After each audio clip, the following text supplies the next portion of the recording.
Musings to the Muse. We sit there staring at each other, constantly turning or facing one another. Like two sides of a coin, like we were almost adjoined.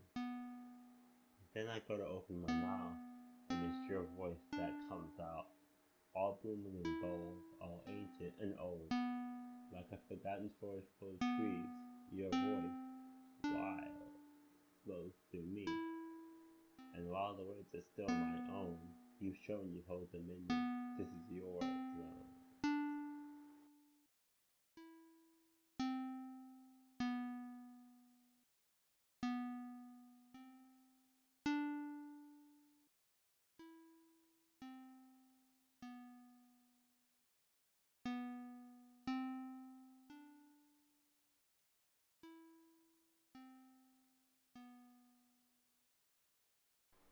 Alright, so this recording session is actually a couple of days, couple of weeks actually, after the original recording session for this podcast episode, so it's gonna be a bit choppy here.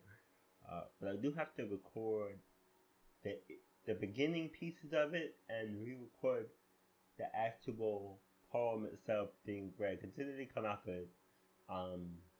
So yeah, this poem is one of my favorites from the early sort of pieces that I wrote. Like I said, my writing has been broken up into different eras, I guess you could say. This is like a very early era piece that I wrote. And then I stopped writing for a little bit, and now I'm writing a lot more now. But before I stopped writing, it was like I was writing like a lot of stuff, enough to publish a whole book. And as I said in an earlier episode, the name of the podcast comes from that original sort of collection, which was called Musings to the Muse. That's a shout out to my old writing again. But um, yeah, so this piece is one of my favorites from before. Uh, the cool piece, I like it a lot. One memory that I have of this piece that kind of is a happy memory from those times before was I wrote it out and I showed it to one of my friends, Alex, who he read it and he said, "Wow, you're actually like getting some sort of style to yourself, like your style is coming through." And I appreciate that comment so much. I can't even tell him how much I love that comment. And he teaches now. He's like a teacher. I do believe he teaches English, so maybe one day I'll be like one of his subjects in class, like, "Oh my God, look at this guy! I used to hang out with this guy, and now reading his writing." But that's very, very, very um that would be wild. First of all, that'd be actually insane if that actually happened. But yeah, he's a teacher now, so he's living his best life out in New York, and you know, it'd be kind of cool if he could like read one of my poems one of these days in the classes. But that's a very, very, very, very, very like far off thought to me, you know. Um. So yeah, this is gonna be. I think this is the first one I'm recording, in my new locale. I've moved many times last year, and this is kind of like me. It's like a a chill time for me so far. I really appreciate that things are finally maybe slowing down a bit, but I'm in a whole new country now. Then from the one the last time was recorded, the from in between the last episode where I recorded that and this episode is a whole new country. So that's fun. Um, but yeah, this is gonna be uh a weird episode because I recorded the whole thing in one day. The original episode, I recorded it all in one day, and then I went back and listened to it, and I didn't like how it sounded at all. I didn't get a good recording of the actual poem itself. So I'm gonna work on that now. Hopefully, get a very smooth read on that, and then we'll be able to progress from there. So thank y'all for listening. We'll be right back with the actual Iceberg poem reading. And yeah, thank y'all. Love y'all. Bye for now. Icebergs. I said the words, but they never came to meet your ears. Seemed to be lost on the waves in the ocean that separated us. Just like that, they were sailing and sunk, never to be seen again. We were like those words then, sailing and sinking down to the ocean floor, never to be seen again. It would seem that it was lost then, treasures of us, love like coal, scattered to be collected by museums. Oh, here lies the love of two people who couldn't, shouldn't, wouldn't have, but did. Look how brittle time has made it. Look how it cracked at the slightest touch. Look at how the light can't touch it or it will crumble. Look how fragile it truly is. Underneath it all, it's all broken already. We tried to convince ourselves otherwise. The waves came and went and we remained, weathered, but they're still somehow holding on to things that shouldn't have been at all. The cold water rushing up our ships, sinking us, chilling us, icebergs. And then the warmer weather came, and we drifted off into the ocean, never to be seen again. I think that was it. I think I'm good with that one. Such a crazy year. Just lots of moving back and forth and traveling and dealing with a lot of different situations that kind of had me exhausted all the time. Um, but this is an older one, so we kind of like relaxed and kind of look back for a little bit as to old trauma as opposed to new trauma. Haha, that's funny. Uh, it's not about trauma at all. It's about a relationship. People just slowly, slowly drift apart. Some people shouldn't be together, and they try to, keep things together, and it doesn't really always work out. Sometimes the breakups are dramatic, and sometimes they're slow over time. This is definitely a slow over time type situation. I think I'm talking about. Um, but yeah, let's get into it, I guess. Um, Definitely. So when you think of an iceberg, you don't really think about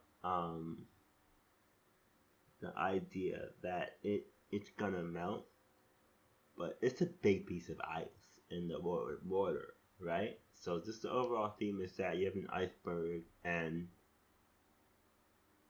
the water, the the ice is gonna melt, right? And it takes this time to melt over time. It takes this time to melt over time. Yes, sir. That's a fact. Probably. Um, yeah, hold on. I miss having two screens. I only have one screen right now, so I kind of have to like do things differently than I'm doing right now. And it used to be easy to kind of say, hey, I can just have my recording set up here, and I could see everything, and the iceberg, the poem be on one side, and it's actually a really easy one to do it on because the poem doesn't take up 5 pages. It's literally like a little one page, and I can see the whole poem on the page right now. But a lot of the poems that I write, especially the newer ones, are all really long. So in terms of the process of just producing a podcast about it, it's like I can't really see everything at the same time on one screen. This is a lot easier for me because I can see the poem and I can see where I'm recording right now as well. So the program Audacity, I'm using Audacity to record the podcast right now. I mean to say so. Um, it's nice. It's a lot easier to kind of focus on, both at the same time.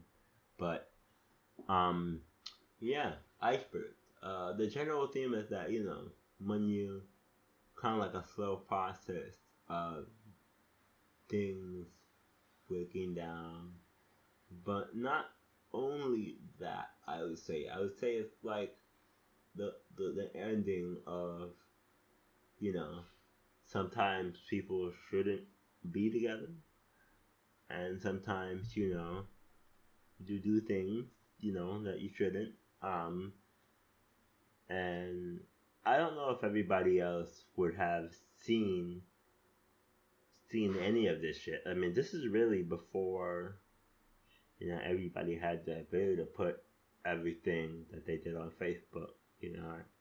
this is actually before a lot of the social media inventions that we have nowadays. I'm not saying before social media, it's not, but before social media was kind of like a big deal, is what I'm gonna say. Um, Before everyone started like using it regularly, you could just kind of like not. I feel like you could go through a relationship and have nobody have any sense of, you know, was it bad, was it good? You wouldn't even know because he didn't really put that information out there as much. So the idea that, well, I say things like, it seemed there's lost and treasures of us stuff like gold had to be collected by museums, but really it's not about people looking at it. It's about kind of just the idea of it breaking down. But I guess in terms of like the the the future of, where we're at right now, from where this was written in, I guess if you were looking at it now, you might see it as, especially the part where it's like, look how brittle time has made it, look how it crashes a lot, lightest touch, look how the light can't touch it, it will crumble, look how truly fragile it is. It's like somebody's like kind of like examining it in the museum, and I feel like that idea is about, it's not about like putting it in the light, where, as if I wrote it today and I wrote the same words, it would definitely be about, it being out there in the open and people seeing it. But I kind of just made it kind of like a museum exhibit where, you pull it out, and they say that, something is so sensitive. You have to control the whole climate control in the museum is half the job of a museum, is keeping shit safe and keeping it. That's why you put things in museums, so it's safe. You don't put it in a museum for it to be, for it to break down at all. You put it in a museum to keep it safe. So that's kind of like what this is more going at. But I see the other interpretation that you can see if you were reading it with current eyes. You might listen to it and see it as, hey, he's talking about, it's in the light. Especially when you say things like, you know, it was, it feels like it's different vibes, and because this is before uh, social media was as ingrained into our society as it is right now. Which is to say, it's just a very old poem. This is like, I wrote this in college, and my college age was when I was a freshman when Facebook came out. To tell you how old I am, and we were all, signing up for it and doing all this stuff. But before, it wasn't really something that I really put out there. And you have no way to put it out there, honestly. You don't have a way to put out your business as well as you do right now. And I could tell all my friends, hey, I just broke up with somebody, and here's all the shit that happened. Instantly, I could do that instantly, right? I could take up my phone and say, hey, tell all my friends about everything. You didn't have that before. You really had to call individual people. Can you imagine calling all your friends to do like a social media update? No one would even consider that back in the day because you didn't have the option. So we didn't really think about life that way, I think, back in the day. So this part is kind of like somebody's like looking at it, and it's gonna fall apart. And that's a fun idea to kind of, now that I'm reading it back, I'm like, maybe you could think about that in a different way, but that's not the way I intended it. Because I wrote it many years ago. This is about like you put something in a museum, and it's like it breaks down over time, but you're looking at it from the perspective of an explorer, or a museum goer, It's written as such, but I guess you can interpret it that way, so just want to clear that up. Okay. underneath it all, it's all broken already. We tried to convince ourselves otherwise. The waves came and went, and we remained weathered, but they're still somehow holding on. And I think you kind of get the feel for, how slow and how methodical a breakup can be. Um, sometimes, a lot of times, breakups are quick, especially nowadays, where everything everything happens like that. It's a snap. It's not as much of a slow, methodical. A lot of times. So if you're married, you can break up over 10 years. You could break up over 20 years. You could break up over 15. You could break up as over as much time as you want to break up over. Um, this is a really weird time to start this because I don't want to sit around right now. But mom is cooking some food right now. So I'm probably gonna have to like take a break sometime in between this. But I'm gonna go to probably like a logical stopping point before I do so. Um, before I go eat the food that my mom's cooking in the kitchen. Um, so yeah. Underneath it all, it's all broken already. We tried to live with ourselves otherwise. It's just two people kind of looking at each other and saying, is this working? No. But are we willing to let go of it? Also, no. And I don't know if that was the case for the other person, but that's how I felt in it. It just felt that, And this was like a weird time for me because I was really young during my first stint at dating. It was like a long term type of situation. I was really young, and well, young enough to say that I was really young, which is to say I was in my 20s, uh, early 20s. Um, my brain wasn't fully formed yet, I think, and there's a lot of stuff going on, and both of us were still in college at the time, so it's kind of a different vibe and different situation because of that as well. Once you get out of college, you kind of see things differently outside of college than inside college, and um, yeah, that's kind of like a fun thing too to kind of think about that. This was written about things that happened in college. Um, and not only that necessarily because I was definitely like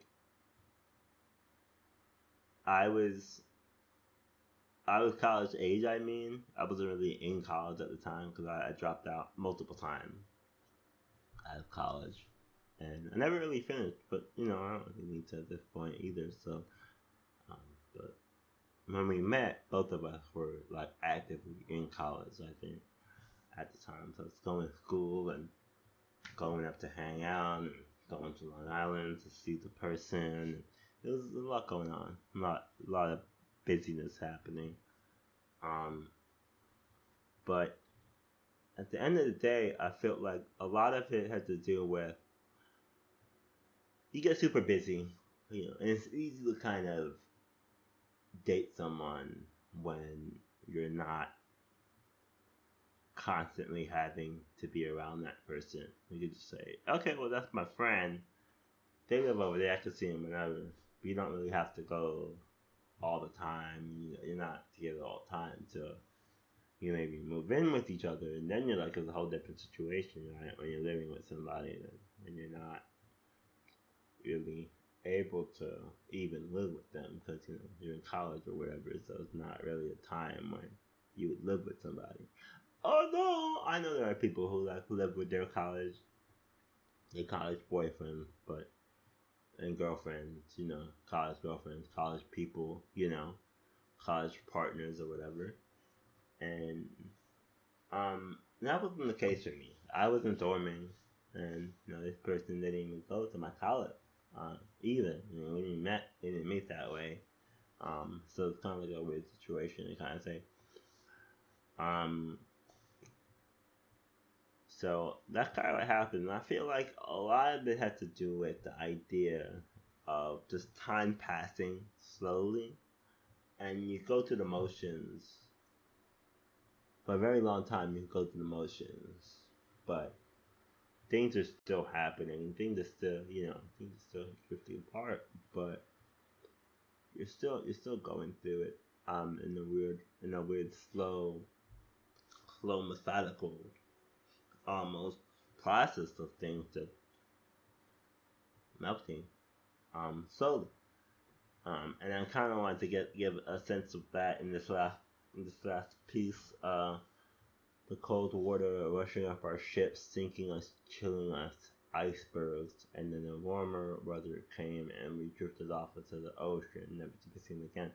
But it's like, so you're gonna say, okay, well, that doesn't seem necessarily like a slow process, if you're talking about, an ice cube, then maybe it's a quick process of things melting, but in terms of like an iceberg, you know, it literally takes a whole season of change for the iceberg to melt. And I think that's kind of conveyed in that kind of like last couple of lines. And then the warmer weather came and we drifted off into the ocean, never to be seen again. So things kind of just break down slowly, is what I mean to say. Um,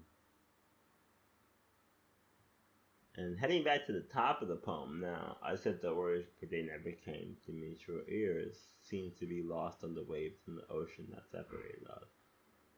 Um, Kind of like, I communication is important. They say communication is a big deal in relationships. You should be able to talk to people and tell them how you feel. That's like the basis of the whole thing if you know what you're doing. Um, However, this was that time I didn't know what I was doing at all. You know, it would have worked out differently, obviously, if I was able to communicate how I felt a bit better. At the very least, we wouldn't probably have gone through as long of this period of time where things were seemingly fine on the outside, but for me, it wasn't. I didn't feel good at all. Um, and that was on me. That was all on me. 95% of the problems in this relationship were me. I was the madman. I was drinking all the time, and it was a mess. It was a big mess. And if I could apologize and make it make sense to anybody, then I would. It doesn't matter. That's like fucking a decade ago. And then in a really long relationship, which I wrote essays about, and it's like this one is like a bit more chill. For a lot of different reasons, but a bit more chill in the sense that everything was like low key. It wasn't really like a big blow up as my last one ended in a big blow up.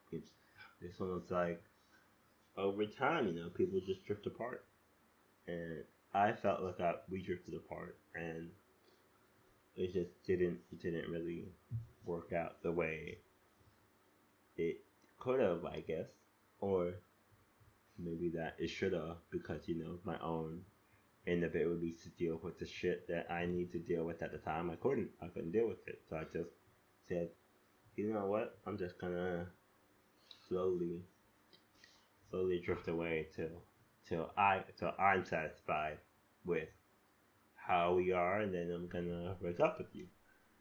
Um, and that wasn't fair to anybody. It wasn't even fair to me that I did it that way. It wasn't even fair to me. Honestly, it definitely wasn't fair to the other person at all. Clearly. Um, but here we are in the future now, looking back. They say hindsight is 2020. If you're lucky, hindsight is 2020. If you're not lucky, hindsight is less than that, and you look back on the situation in a way that is not even conducive to what even happened. If you're lucky, you can look back and say hindsight is 2020.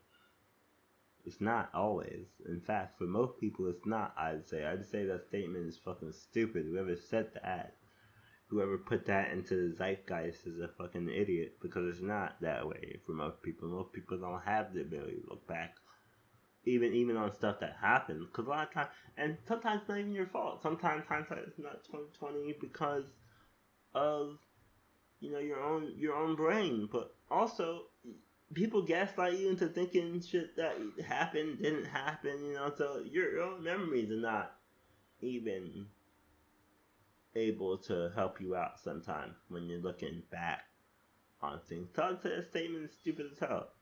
Hindsight is hardly ever 2020. It's 2020 if you look back and you can see objective facts and look at it for what it is. But a lot of the things about a relationship are not objective. They're all subjective. It's all how you felt about the situation and how the other person felt about the situation. But it's like if you're looking at, and let's say, okay, case in point, this relationship that we had, it was chill. Just go over there, hang out, have dinner. You know, do a couple stuff. Watch movies, chill out, and that's all most people want out of a relationship.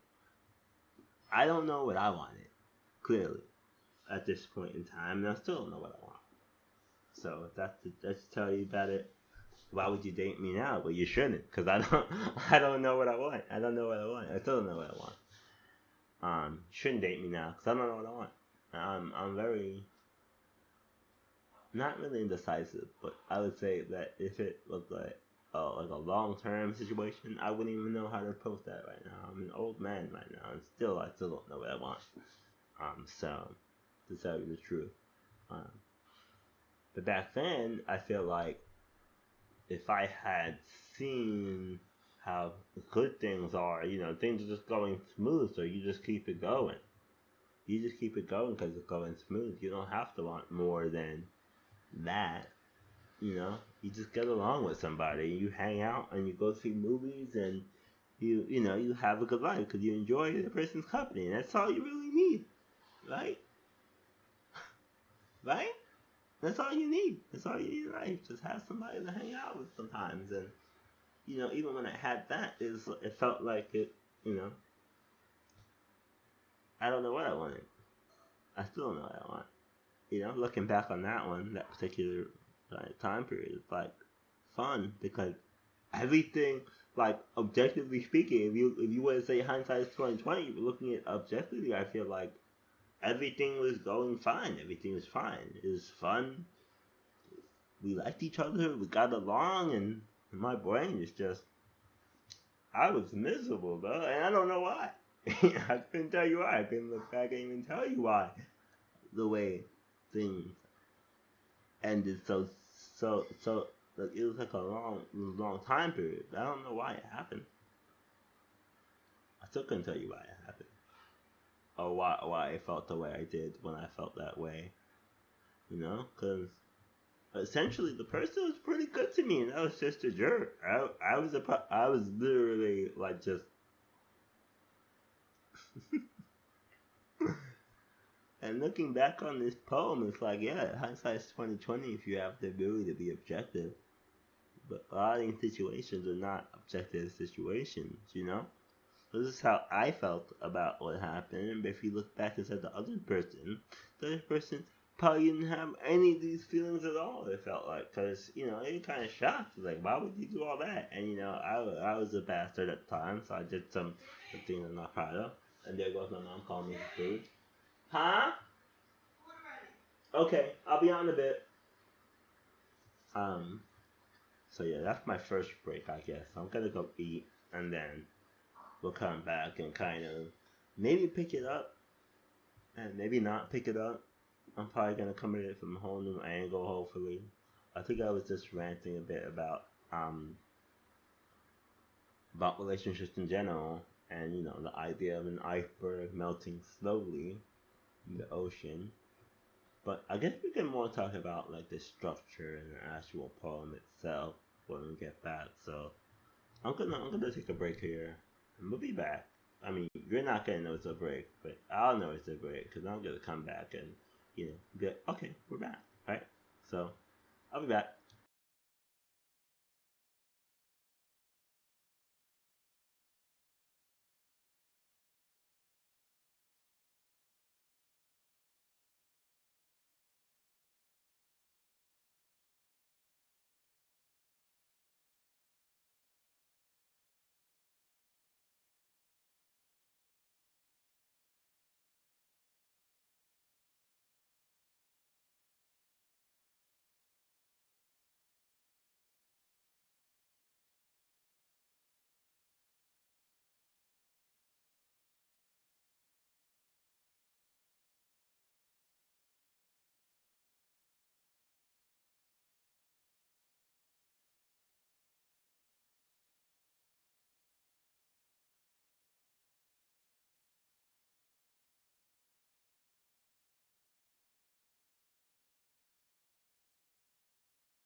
So this poem, it's been like maybe 45 minutes or so since I left off. Not that that's relevant to you at all. It could have been 2 days. It could have been 3 days. It could have been 8 hours. It could have been any amount of time. But for you, it's instant. For you, you don't have to go through that wait at all. I just like letting you know that I'm still in the same mindset. I guess is what we could say.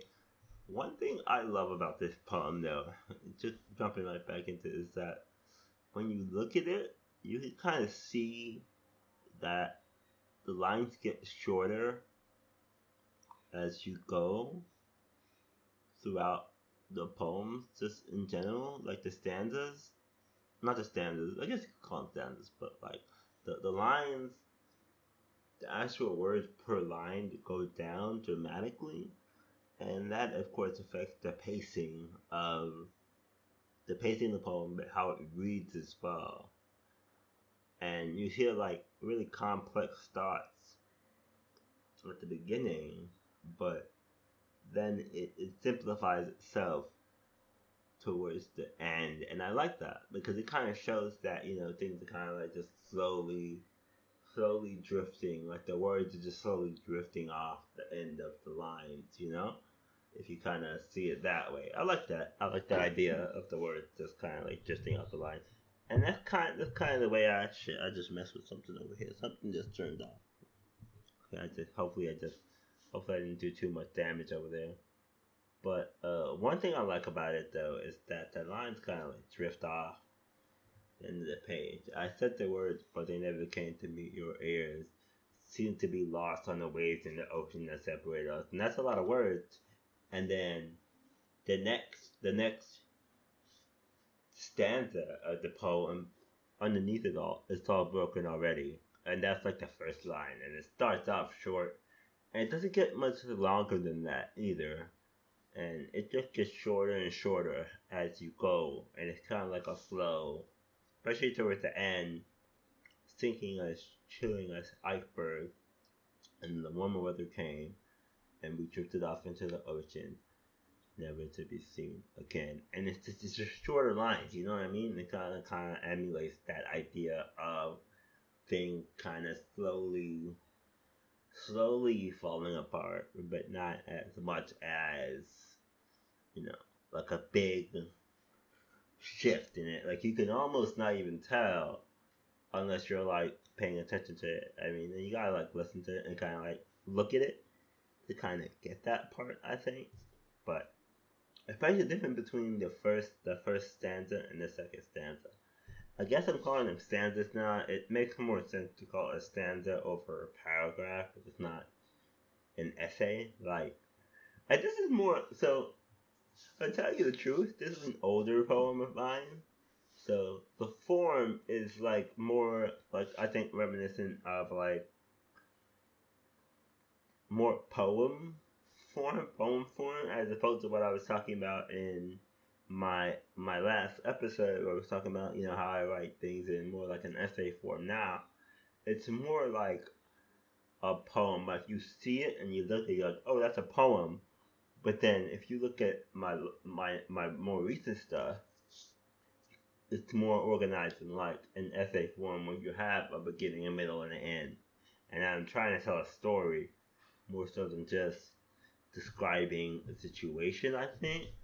And maybe that's the big difference between my old stuff and my new stuff is that before I was describing a situation, describing it like how I felt, and now I'm more of a storyteller now. Like mostly now I try to tell a story. So you say the format changed dramatically in most of what I've written over the last couple of years because now I'm more of a storyteller, and I think this is more of like me describing a feeling or a situation more so than telling you what happened. This is more like me saying, "Hey, this is how I felt about it. This is more what I felt about it," as opposed to me, you know, telling you about the thing that happened. You know, 'cause it doesn't really give you a lot of information as to what happened. And I feel like the the later stuff that I've written, like the stuff that I've written more recently, more gives you more of like a feel of like this is a story, like somebody sitting down around a campfire and saying, "Hey, okay, it's story time." This is more like a poem describing a feeling, and the ones that come later, especially my more recent stuff, is like this is what happened. This is literally what happened. I'm just gonna tell you what happened. You can take it how you want to take it. These are the facts of the situation as I see them to be. And that gets back to the whole objective versus subjective part about the poetry in general, but more so about relationships than about poetry though. Poetry is a subjective thing. And you could like read it and say you could maybe put yourself more in this poem, Icebergs, because I feel like the point of view is more of a subjective. There's a point of view here, and it's subjectively me saying this is how I felt about this situation. This is not necessarily what happened though. This is how I felt things happen.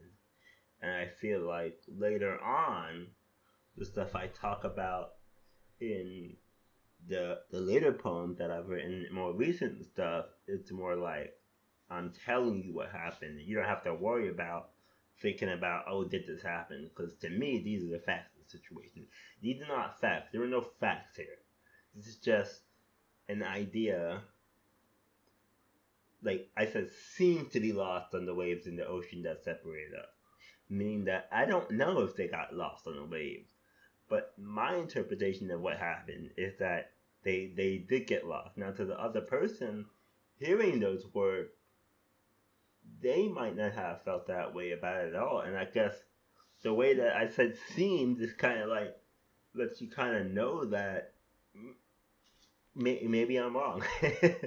And I've admitted to the fact already earlier that looking back on this, it's about a situation where I was in the wrong about 95%, maybe 99% of the time. I don't think the other person did anything wrong, honestly. If I look back at it and being objective about it, well, I can maybe say that the other person didn't really do anything particularly awful. They were actually kind of pleasant to be around, as opposed to like what happened preceding, what happened next, which is to say, it didn't go as smoothly as what I could say seemed to be lost on the waves in the ocean that separated. No, it was like definitely, uh, definitely bad. So this is my interpretation of it. So that's why I said seemed to be lost in the ocean on the waves.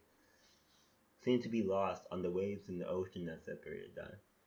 It doesn't feel like a definite. Um, even though it's looking like from my point of view, that everything that comes after this point feels like is to, because I don't really go back to any point where it's like, you know, no, it would seem that it was lost then.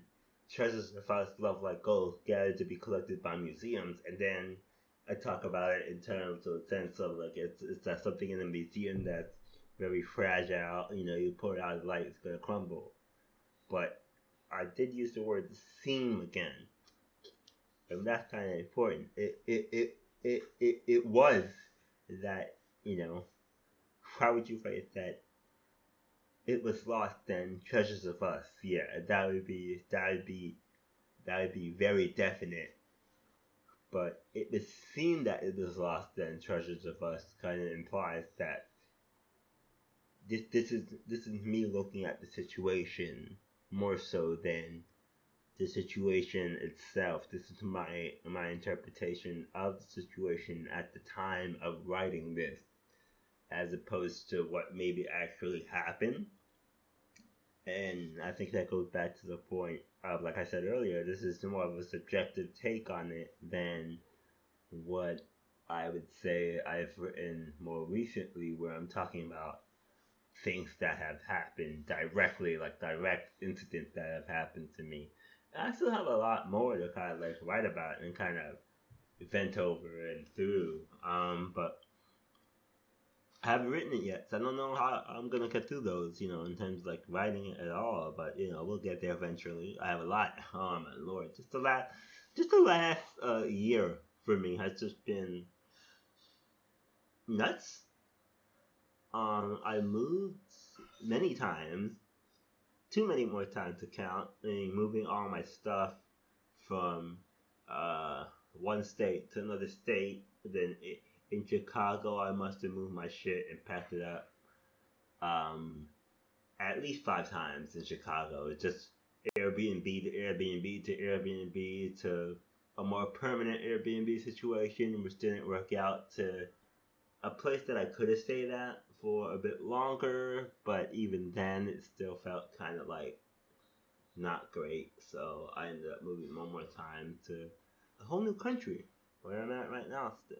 And I plan to be here for at least a little bit, whatever that means. You know, my heart and head are jumpy though, so don't quote me on that. But for what it's worth, I'm trying to settle down just a little bit. Just a little bit. At least leave my place, leave my stuff somewhere that I don't have to pick it up every fucking 3 months and move it somewhere else. That's my big thing. I just want to put myself down somewhere where I don't have to move it again right now. You know what I mean? And here where I'm at right now, it should be at least able to sit down. My stuff should be able to have a rest, because this should be moving around with me too. You know? So I'm glad I haven't like lost anything dramatic along the way besides clothes. I lost a lot of clothes. I left clothes behind. I've basically been moving around with 2 suitcases, a little duffel bag and a suitcase. However, the suitcase had my laptop in it. Basically, it was like all laptop in the suitcase. So that's basically a duffel bag full of clothes and a suitcase full of a laptop, but also not a laptop. Sorry, a desktop. I have a desktop and a monitor in my suitcase. Not a laptop. I wish it were a laptop. A laptop would be easy as fuck, bro. I wish I had a laptop now after all the movement I did. You don't really plan ahead for that type of thing, but it just kind of happens. And then you end up saying, "Hey, I gotta put all this shit in 2 bags again." That's gonna be fun for the 8th time this year. But you're always hoping that this will be the last one, right? Unless you definitely know, like, you're putting in Airbnbs that you can hopefully find something more permanent later on. You know what I mean? Like, hopefully that's what you feel like. Unless you're like looking to be in Airbnbs for your whole life. Well, that's on you. That's a personal problem, maybe. I don't know. Maybe it's not a problem at all. Who am I to judge? I'm the one picking up my shit every fucking 3 weeks and throwing back in another bag and just moving it again. That was that was fun. Um, but yeah, I like the flow of it. I feel like this is the idea that my friend was trying to like get to me, is that it flows so nicely, and you're talking about something that should flow because you're talking about the ocean. You're talking about an iceberg melting, and it should flow, and I feel like it does flow because of that. But also I feel like it flows well because the words just kind of work that way. You know what I mean? Look how brittle time has made it. Look how it cracks at the slightest touch. Look how the light can't touch it or it will crumble. Look how fragile it truly is. I love that part.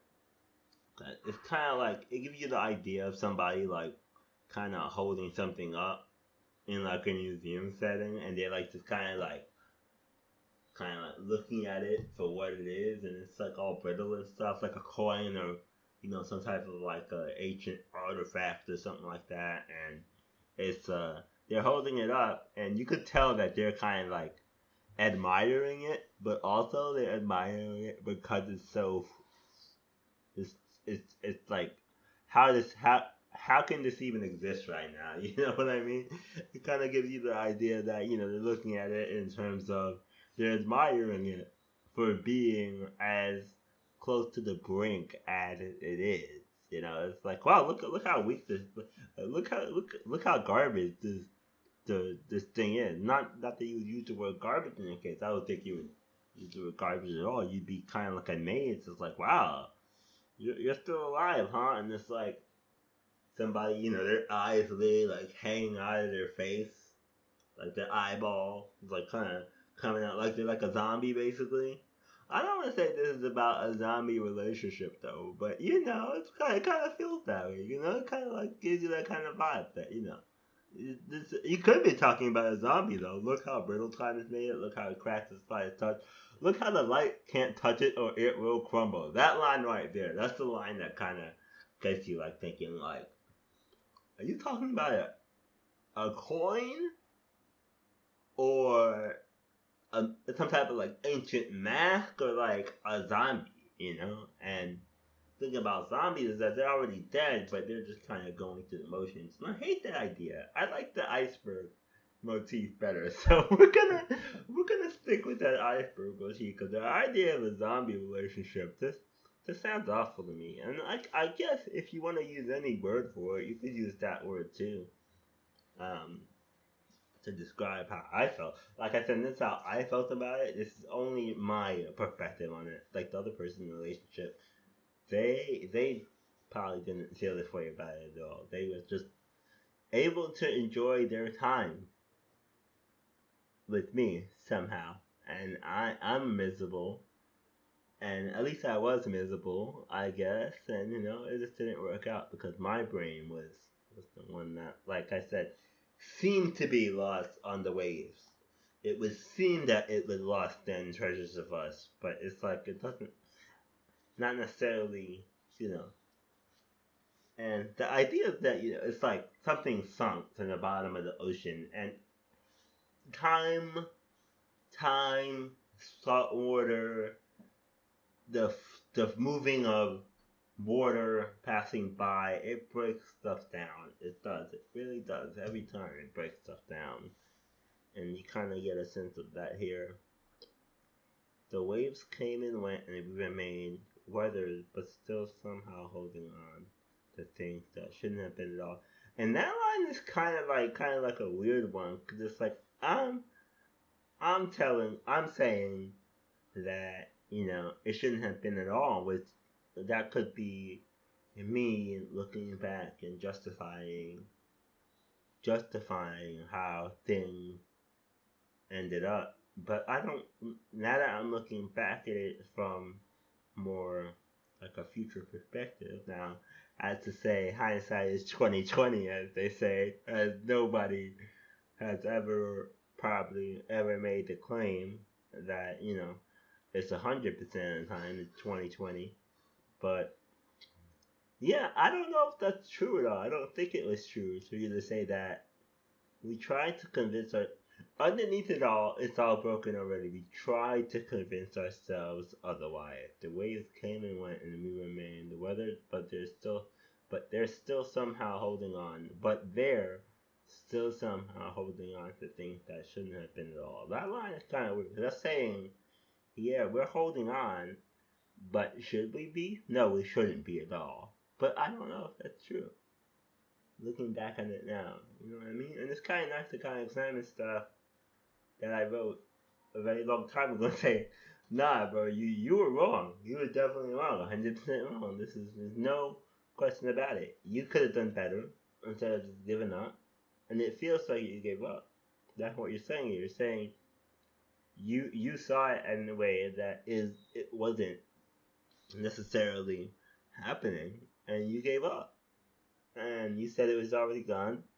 You said it should have never been, which is bizarre because for like 85% of the time y'all were just having a good time together and hanging out. You know, it didn't have to be this way, but you're saying it like you're trying to justify your own bullshit in this one. And I see that now. I see that now. I see that looking back on it. I see that now that I was trying to justify my own bullshit. I did the things that were not great. I was the bad guy here for sure, 100% the bad guy. And this is me trying to look back and say, hey, let's put on those rose-colored glasses or whatever. Not even rose-colored glasses, because you're looking back on something and saying, hey, this is this was bad from the start. The shit-colored glasses, I guess. Shit-colored glasses. You're looking back at the world in shit-colored glasses because you could just take them off and see everything in front of you as being better. So you put on your shit-colored glasses, boom, and then you're looking back at the past and saying, "Oh, that was way worse than it was," to kind of help yourself move forward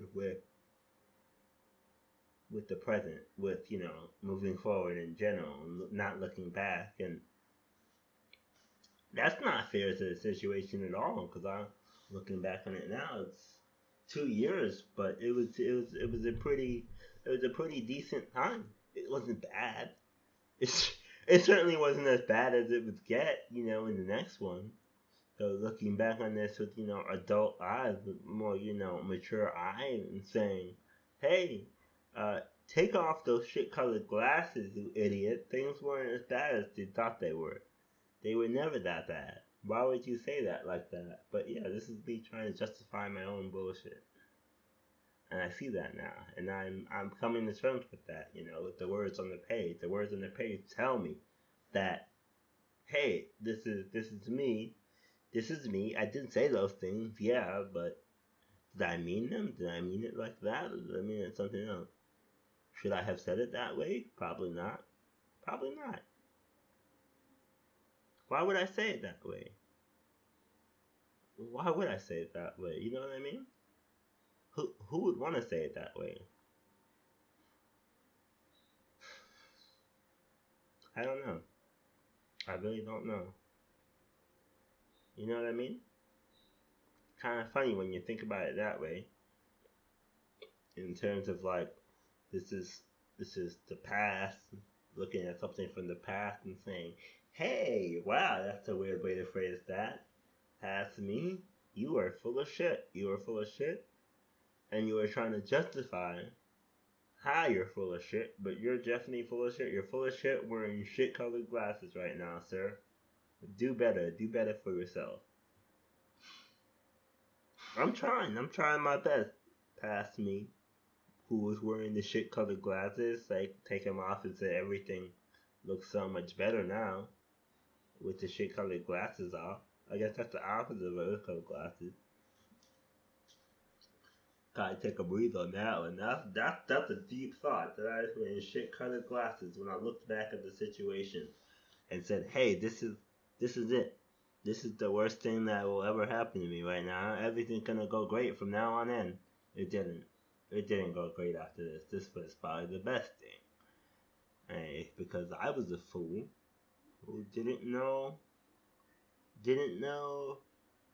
my head from my ass at that point. And I admit that. I can admit that now, looking back. I was definitely a different person. I would say I'm a better person now. At least you can tell that I'm at least objectively trying to look at things and saying, "Wow, that's a silly way to phrase that." And it's funny about this poem. The language is so beautiful. It's like such a beautiful way to describe, what it is that happened. It's like literally, I sat down and said, "Hey, let's write about this thing that happened." But let's make it sound so bad that, you know, when you look back on it, you'll want to say, wow, that was a really bad period of my life. But it really wasn't. It wasn't that bad at all. I think this is just me using the word we tried to convince ourselves otherwise is cute because I feel like it was not we, but like I tried to convince myself otherwise doesn't really sound as good because you're talking about a relationship between two people, even though it's definitely a me perspective here. And I started off by I said the words, but they never came to meet your ears, right? Like that first line, I said the words, but they never came to meet your ears, meaning that why, why, why, why did they never come to meet your ears? And can you question in the idea that did I even say those words at all? I think you can definitely question if I said the words. I don't know if I said, I don't think I said the words. I don't think I said anything about how I felt about it till the very end when I was like leaving, you know? I said the words, but they never came to meet your ears. Did I say the words? I don't think I did though. That's the funny part is I'm looking back and I don't think I said the words. So this is definitely me spreading out, possibly spreading out the blame, maybe saying, hey, you didn't listen.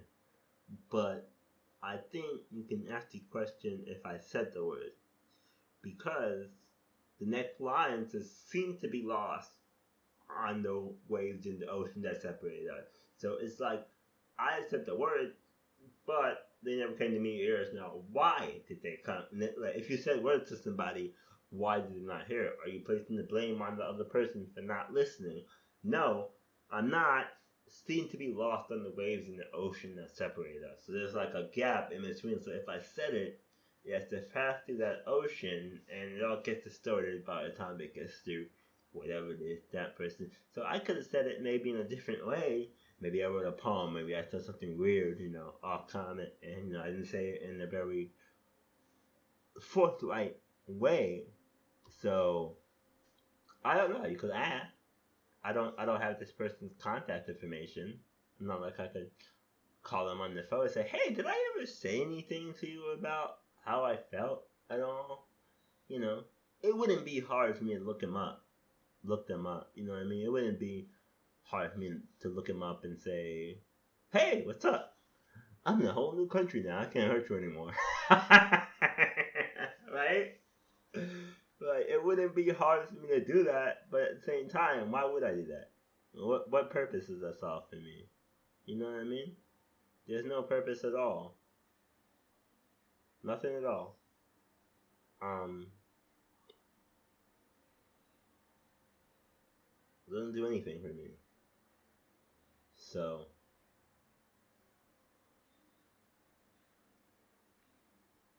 maybe some closure. What does closure do for you at all? What does closure do? Closure, closure's for the person. I mean, if somebody reached out to me and said, "Hey, I need some closure on this issue," then surely I will give it. But if I'm not gonna reach out to you and say, "Hey, I fucked up, but can I have some closure, please?" Like just handing out your hand with some tables. More, please. Can I have some closure, sir? Please. Yeah, I'm not doing that at all. We're done. That's it. And hopefully that they found their peace with the situation, and I can continue to find mine. Um, and that's where we're at right now. I guess there's nothing else to say about that part. Um, it got kind of deep. I didn't realize there was all this kind of tied in here, feeling wise. But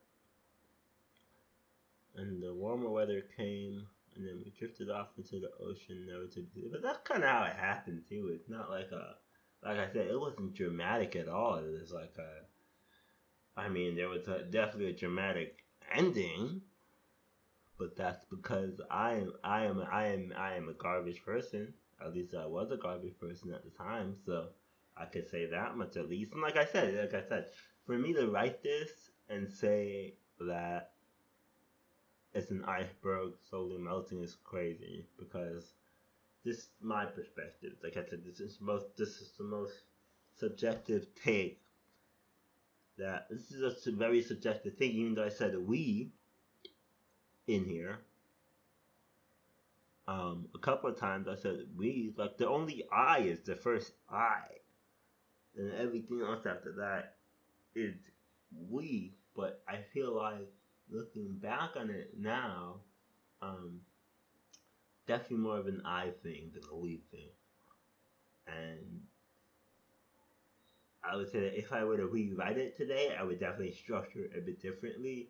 But then, like I said, right now I write for a bit more objectively. I write about things that have happened, and I try to present information more so than feeling, more so than I try to present facts more so than how I feel about those, how I felt during the situation and how I feel about those facts.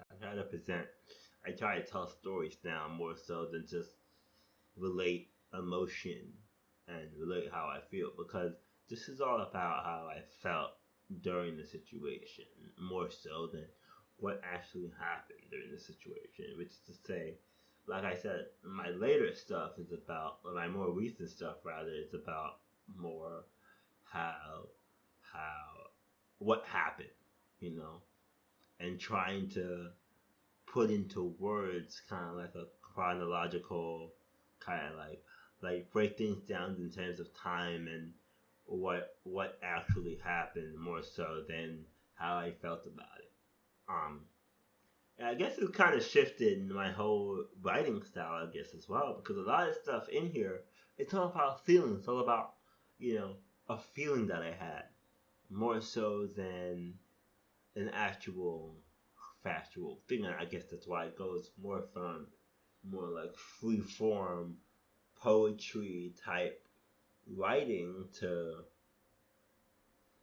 boom, boom, boom, boom, boom, fact, fact, fact, fact, fact. This is the story. This is the beginning. This is the middle. This is an end. And I'm presenting that information as such later on more so. So you'll see it when I might do like another one of these, like another one of these poems in this this space. But we'll see. I don't know. I might not. I also might not do it. I might go back to something more recent. I might go back to something more fun and talk about that instead. I'm not gonna do anything that I have to record. I'm working on, like I said, I'm working on the essays album, so none of those are gonna be here just yet because those are gonna be produced in like a very more professional setting. So I mean, I might talk about it, but I'm gonna record it first. I mean, I'm not gonna like I could talk about the one I just put out yesterday. I'm not going to. I'm gonna let it sit for a little bit longer before I kind of deep dive into something like that. But um, I might talk about one of the other poems that I've written more recently after this one, or I might go back and kind of give you a more feel for my older style. Again, I think that'd be a lot more fun. Kind of go back and because I think kind of like I did like three off the album, and I did another one that I wrote like 2 years ago. This is like at least a decade ago. This is like 12 years ago. I think I wrote this one. So at least 12 years ago. Probably close to 13, 14 years ago that I wrote this one. So this is like 10 years ago. This is like a whole nother. This is like 3 lives ago. It's like 4 lives ago for me at this point. You know what I mean? So we're very far removed from the person that wrote this one. And God bless, I guess. Looking back on it now, but like they say, hindsight is 2020, right? So everyone says that. Everyone can just look back and say, hey, this is actually what happened 100%. At least I try to be that person now. I know I'm joking when I say that, of course. Please don't don't hold me to that. I'm definitely joking when I say that now, but like you can definitely like look back on stuff and say, hey, that's fun. But at the same time, when you grow as a person, if you grow as a person, I won't say when you grow as a person, I say if you grow as a person, sometimes you might be able to look back and say, hey, this that's crazy. This is a crazy thing for you to write out on paper. Granted, what happened in the act, like the facts of the situation, do not support this essay. The facts of the situation do not support this poem. The facts of the situation say, hey, you never spoke up. So I said the words, but they never came to meet your ears. What does that mean? Well, why does that happen exactly?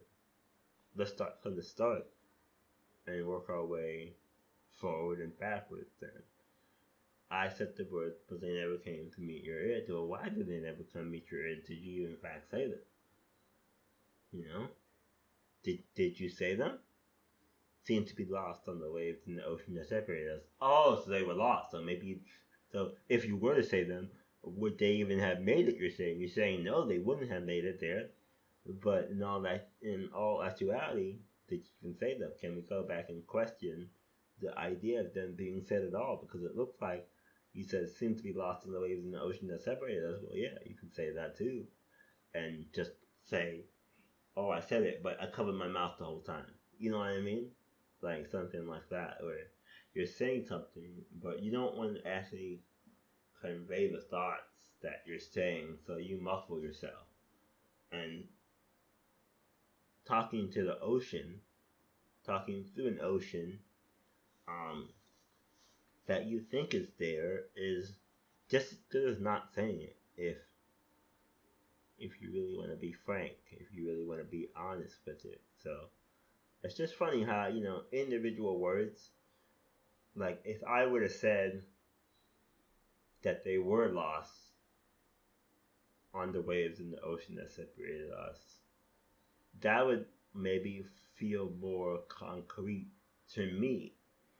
But because I said seem to be lost, kind of seems like, kind of definitely conveys the idea that maybe I wasn't sure about that. Maybe I'm looking back and with those shit covered those shit covered glasses on and saying, hey, maybe things were that bad. Maybe they weren't, but they felt that way. So I'm gonna go with that, and that's what it is.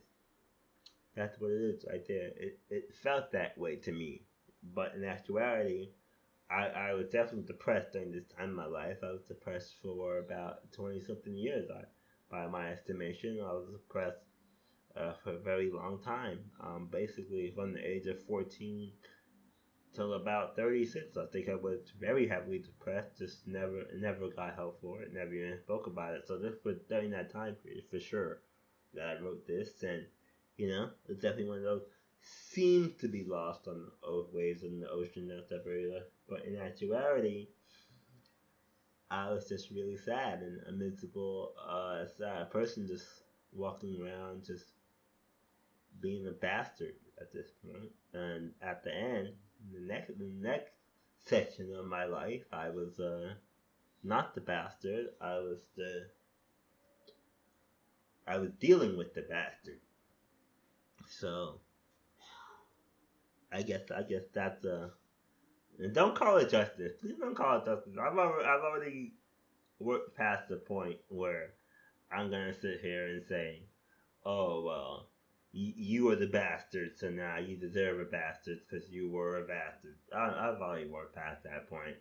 You can't hit me with that and say, oh well, that's justification for the shit. It's not. It's not. There's no way to justify what happened to me after this. So none of it. None of it. None of it. So, and I realize that now. Maybe I put up with it because of feelings like that. But that was a depressed person. That was a very depressed person who wrote this and said, "Hey, that was a bad time, man." But it really wasn't a bad time. It was okay. I was just sad. I was just really sad. I was really sad. I was depressed as hell. I was not sad, but sad is a feeling. Depressed is a state. Depression is something that sits on your back, and sad is inside. I think depression is a bit deeper. Depression sits on your back and pushes you down for years. Sad is like, haha, I'm sad, but I know I'm gonna be happy one day. Depression is, I feel okay. I feel happy now. This is a happy moment, I guess. But in actuality, you're always under the bar. You're always under the water, and you're trying to swim to the top maybe, but you're never gonna get there without you're just swimming in the ocean, but and bringing your head above water means breaking through your depression. But you're living your life underwater, so you're trying to make the best of it. You just oh, there goes a fish. Should I be under the water? This is where I live, though. This is where I live. I live under the water right now. Should I be here? No. Do I know I shouldn't be here? No. Also, no. But should I be here? No. Do I think I should be here? Maybe. Maybe it feels okay. Um. So dealing with that has been a fun situation for sure. But honestly, I don't know what to say about it. I really don't know what else to say about it. So just it's been fun. This has been an adventure.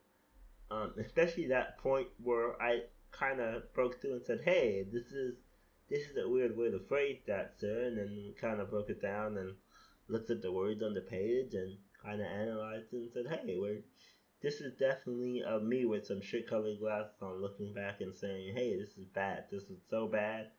It was bad for both of us, but maybe not bad for both of us. Maybe just bad for me. And I was miserable the whole time, and I was.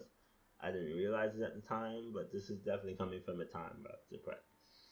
So me looking back and seeing seeing the worst situation in what wasn't that bad of a life, you know. It wasn't that bad of a life, especially coming forward. But I've seen how bad things are gonna get, and they don't get better. They don't get better. This is the best it's been since. This is probably the best. This situation that I'm analyzing in this poem is honestly not bad at all. But it seems like it was bad to me. But going through it and looking back and all the good memories, and the times that were actually not that bad at all, because nothing bad happened. Nothing bad happened. Nothing. I can't even name one incident where we actually had a fight over anything. We didn't fight over anything. It's just me and my nonsense. Like I said, I was depressed and I was drinking all the time, probably because of depression. And I didn't know it at the time, but I was just trying to get through my own shit. And I shouldn't have been dating anyone at this time in my life, but shit happens, right? And then you put on your shit colored glasses and say, huh, that's fun.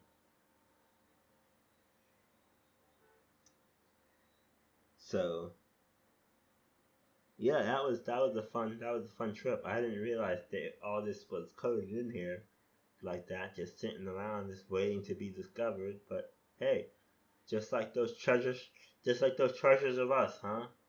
Just like it seemed like it was lost in treasures of us. Love like gold, scattered to be collected by museums, right?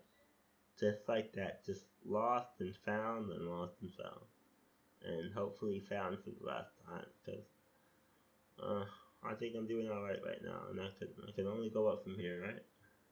So to speak. Well, from being depressed and not knowing you're depressed to not being depressed anymore to kind of analyzing why you were depressed before and maybe not analyzing why, because the why is anybody's guess. I have a couple of guesses why. I'm gonna go through that in the depression poem where I wrote about it, but um, why is not the problem. Just what happened afterwards and why it wasn't picked up on and dealt with at all is that's the big issue right now that we're trying to sort through, and we'll get there eventually.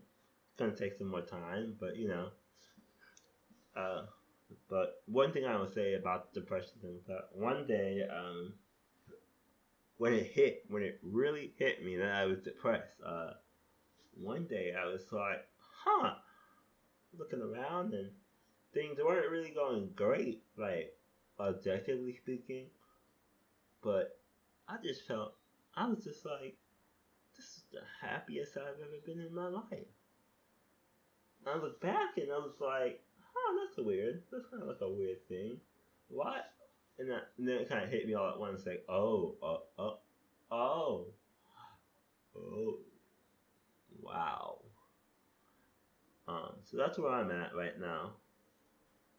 It's been a time. But yeah, I guess we'll let that sit just like that. Just like those icebergs melting in the ocean, just never to be seen again, huh?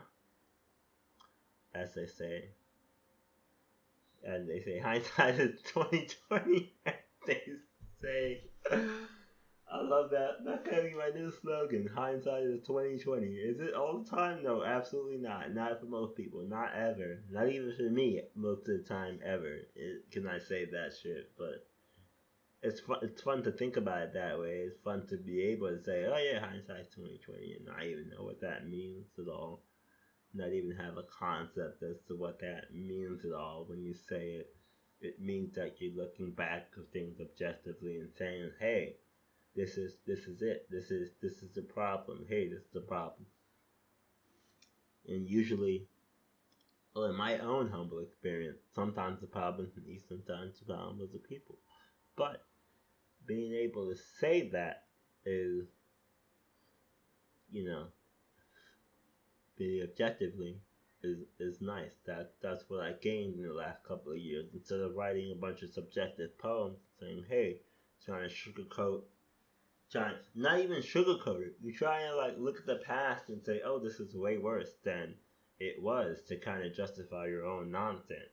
That's what this poem is to me. That's what it feels like to me right now. And when I read back on it, it feels like I was sitting there trying to justify my own nonsense by writing pretty words on the page. Now, are they pretty words? Yes, for sure, they're pretty words, and they make you feel feelings inside. But are they the right feelings that you should be conveying about the situation? No, I would say they're not.